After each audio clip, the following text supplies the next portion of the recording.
पुत्रासो यत्र पितर्भवन्ति मानाः मध्याये शतायुर्गन्धः अदेतिर्वासपितारपुत्रः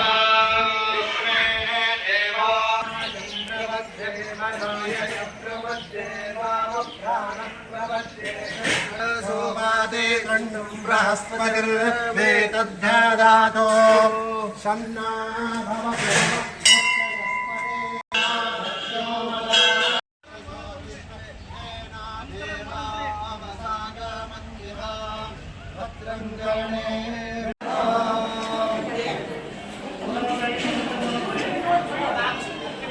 ಇಲ್ಲ ಅನ್ನೋ ಭಾವ ಇರ್ಬೇಕು.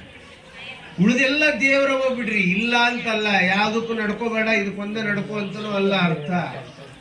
ಆದ್ರೆ ಕುಲದೇವರು ಅಂದ್ರೆ ಹೆಚ್ಚಿಂದು ಅನ್ನೋದು ಒಂದು ಮನಸ್ಸಿನೊಳಗೆ ಉಕ್ಕಿ ಇರ್ತದ. ಅದು ಯಾಕೆ ಬರ್ತದ ಅದು ಕೂತ್ರಿ. ಆಮೇಲೆ ನಮ್ಮಲ್ಲೇ ಒಂದು ಒಳಗ ಪ್ರಜ್ಞೆ ಅದ, ಏನು ಅಂತಂದ್ರೆ ಕುಲದೇವತ ವರ್ಷಕ್ಕೊಂದು ಹೋಗ್ಲಿಲ್ಲ ಅಂದ್ರೆ ಏನೋ ಕೆಡಕ ಆಗ್ತದ. ನಾವು ದೇಶಪಾಂಡೆರು ಹೇಳ್ಕೊಳ್ಳೋದಷ್ಟ ಆಗಿತ್ತು. ಇಲ್ಲ ಒಂದೆಡೆ ಸೇರ್ಬೇಕಪ್ಪ, ನಾವೆಲ್ಲ ಒಂದು ಅಂತೇಳಿ ಬೇರೆಯವ್ರಿಗೆ ತೋರ್ಸೋದು ಎರಡನೇ ಪಾರ್ಟ್ರಿ. ಮುಂಚೆ ನಾವ ಯಾರು ಅನ್ನೋದು ಗುರುತಿಸ್ಕೊಳ್ಳಿಕ್ಕಾಗಿ ಈ ಕಾರ್ಯಕ್ರಮ ಪ್ರಾರಂಭ ಆಗ್ತದೆ. ನಾವ್ ಹೇಳಿದ್ವಿ ಸುಮ್ಮನೆ ಹಿಂಗ್ ಬೇಡ, ಅಭಿಷೇಕ ಮಾಡ್ರಿ, ಏನಾದ್ರೂ ಒಂದು ಬೇಡ್ಕೊಳ್ರಿ, ನಮಸ್ಕಾರ ಹಾಕ್ತಾನೋ ಅಥವಾ ಹೆಜ್ಜೆ ನಮಸ್ಕಾರ ಹಾಕ್ತಾನೋ ಅಥವಾ ಬಡೀಲೆ ಹೋಗಿ ಅಭಿಷೇಕ ಮಾಡ್ತಾನೋ. ಯಾಕಂದ್ರೆ ಅವ ಶಿವ ಇದ್ದಾನ, ಒಳಗ್ ಕುತ್ಕೊಂಡವಂಗ ವೇದ್ಯ. ನಮ್ಮ ಮನಸ್ಸಿನ ಇಷ್ಟಾರ್ಥಗಳು ಏನ್ ಕೊಡಬೇಕು ಕೊಡಬಾರ್ದು ಅನ್ನೋದು ಅವಂಗ ವೇದ್ಯ. ಸಮ ತಿಳ್ಕೊಳ್ರಿ. ಯಾಕೆ ಬರ್ತೇವಿ ನಾವು ಕಲ್ಲೂರಿಗೆ ಅನ್ನೋದನ್ನ ಇವತ್ತಿಗೂ ಮತ್ತೆ ಸ್ಪಷ್ಟ ಚಿತ್ರಣ ಕೊಡ್ತಾ ಇದ್ದೇನೆ ನಿಮ್ಗೆ. ಬ್ಯಾಟ್ರಿ ನಾ ಇದ್ದಂಗೆ ಈ ಜೀವನ ಇವತ್ತಿಗೆ ಚಾರ್ಜಿಂಗ್ ಹೋಗಬೇಕಾಗ್ತದೆ. ನಿತ್ಯ ಚಾರ್ಜಿಂಗ್ ಯಾವ ತೆರನಾಗಿ ಬ್ಯಾಟ್ರಿ ಅನ್ನೋದು ಇರ್ತದೆ. ವರ್ಷಕ್ಕೊಮ್ಮೆ ಆದ್ರೂ ಬಂದು ಇಲ್ಲೇ ಈ ಶ್ರಾವಣದ ನಿಮಿತ್ತವಾಗಿ ಚಾರ್ಜಿಂಗ್ ಮಾಡ್ಕೊಂಡು ಹೋದ್ರೆ 1 ವರ್ಷ ಜೀವನ ಅನ್ನೋ ಬ್ಯಾಟ್ರಿ ಸರಾಗವಾಗಿ ನಡೀತದ ಅನ್ನೋದಕ್ಕೆ ಎರಡು ಮಾತಿಲ್ಲ. ಅಂದ್ರೆ ಏನಪ್ಪ ಅರ್ಥ? ನಮಗ ಬಂದಿರತಕ್ಕಂತ ದುಃಖ ಮಂಜಿನಂತೆ ಏನು ನೀರಾಗಿ ಹೋಗಿ ಬಿಡುತ್ತದೆ. ಅಂತ ದುಃಖ ದುಮ್ಮಾನಗಳು ಯಾವ ಇರ್ಲಿ, ಕಷ್ಟ ಕಾರ್ಪಣ್ಯಗಳು ಯಾವ ಇರ್ಲಿ, ಯಾಕಂದ್ರೆ ನಾವೆಲ್ಲ ಸಂಸಾರಸ್ಥರು. ನಾವಿರೋದು 6 ಅಡಿ, ಹೊತ್ಕೊಂಡಿರೋದು 5 ಅಡಿ ಚಾದರ್ ಇದ್ದಂಗ್ರಿ. ಕಾಲಿಗೆ ಎಳ್ಕೊಂಡ್ರೆ ನೊಣ ಅಥವಾ ಸೊಳ್ಳಿ ಮುಖಕ್ಕೆ ಮುಕ್ಕುರ್ತಾವು. ಇಲ್ಲ ಪೂರ ಕಾಲ ಅವಶ್ಯಕೊಂಡ್ಬಿಡೋಣ, ಮುಖ ಬೇಡ ಅಂತಂದ್ರೆ ಮುಖಕ್ಕೆ ಮುಕ್ಕುರ್ತಾವು. ಮುಖಕ್ಕೆ ಕೆಳಕೊಂಡ್ರೆ ಕಾಲಿಗೆ ಮುಕ್ಕರಂತ ಸಂಸಾರ ತಾಪತ್ರಯಾದಿಗಳು ನಮ್ಮನ್ನು ನಿತ್ಯವೂ ಕುಕ್ಕುತ್ತಾವು. ಇದೆಲ್ಲ ಪರಿಹಾರ ಆಗಬೇಕು ಅಂದ್ರೆ ಶತಸಿದ್ಧ ಮಾತು ಕುಲದೇವತಾ ಆರಾಧನೆ ಸರ್ವಶ್ರೇಷ್ಠ.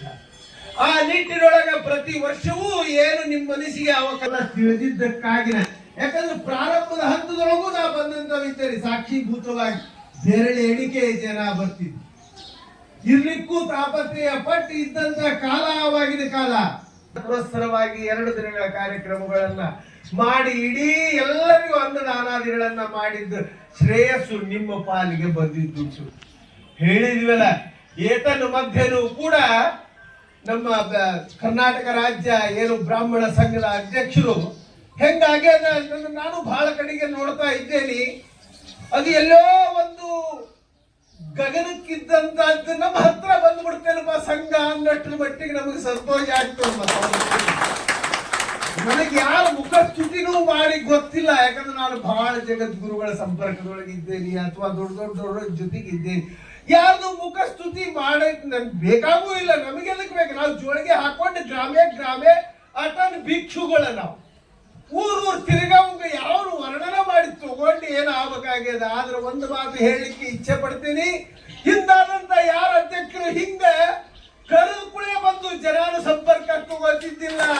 ತಿಳ್ಕೊಳ್ರಿ, ಅವ್ರ ಕುರ್ಚಿಯಲ್ಲಿ ಅಲ್ಲಿ ಹೋಗಿ ನಾವು ಭೇಟಿ ಆಗ್ಬೇಕಾಗಿತ್ತು. ಅದು ತಪ್ಪೇದು. ನಮ್ಗೆ ನಾವಿದ್ದಲ್ಲೇ ನಮ್ಮ ಒಕ್ಕೊರ್ಲಿನ ಏನ್ ಆಮಂತ್ರಣ ಆದ ಅದಕ್ಕೆ ಬರ್ತಾರ, ಸ್ಪಂದಿಸ್ತಾರ. ನಮ್ದು ಮಧ್ಯೆ ಇರ್ತಕ್ಕಂಥ ಏನೇ ಕುಂದು ಕೊರತೆ ಸಮಸ್ಯೆಗಳು ಬೇಕಾದಷ್ಟಿದ್ರು ಕೂಡ ಅದನ್ನ ಕೇಳಂತ ವ್ಯಕ್ತಿತ್ವ ಉಳ್ಳವ ಅಧ್ಯಕ್ಷ ಆಗ್ಯಾರಲ್ಲ. ಅದಕ್ಕಾಗಿ ನಾವು ಮೆಚ್ಚತಕ್ಕಂಥದ್ದು ಅನ್ನೋ ಒಂದೇ ಒಂದು ಮಾತ್ರ ಸತ್ಯ.